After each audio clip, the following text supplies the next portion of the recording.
এই বাগান বিলাসটা আমি প্রায় 1.5 বছর আগে ছোট টবে প্রতিস্থাপন করেছিলাম।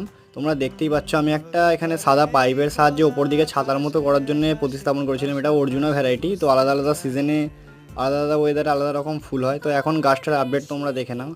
এই যে বড় টবে বর্ষাকালে আমি দিয়েছিলাম, দেওয়ার পরে গাছটার গ্রোথ দেখো। তো পুরো ছাতার মতো এখানে হয়ে গেছে। অর্জুনা ভ্যারাইটি তো অনেক পুরনো, অনেকের ফেভারিট ভ্যারাইটি। তো যখন ফুল আসবে আমি এটা তোমাদেরকে দেখিয়ে দেবো। আর এখন গাছটা গ্রোথটা দেখো তোমরা, কত সুন্দর এখানে গ্রোথ নিয়েছে গাছটাতে। ঠিক আছে, তো তোমরাও চাইলে এইভাবে করতে পারো গাছগুলোকে ছাতার মতো। আর নিচের দিকে কোনো পাতা আমি রাখিনি, যাতে নিচের কাণ্ডগুলো মোটা হয়, ওপরের দিকে ডালপালা বেশি হয়। তো দেখতেও খুব সুন্দর লাগে এরকম গাছগুলো করলে। যখন ফুল আসবে আমি আপডেট নিশ্চয়ই দিয়ে দেবো আমার চ্যানেলে, তো তোমরা চ্যানেলটাকে সাবস্ক্রাইব করে রাখো। আর এখানে আর একটা গাছ আমি এখানে বানাচ্ছি, এটা একটু লতানো ভ্যারাইটি, তো তোমরা দেখতেই পাচ্ছ এখানে।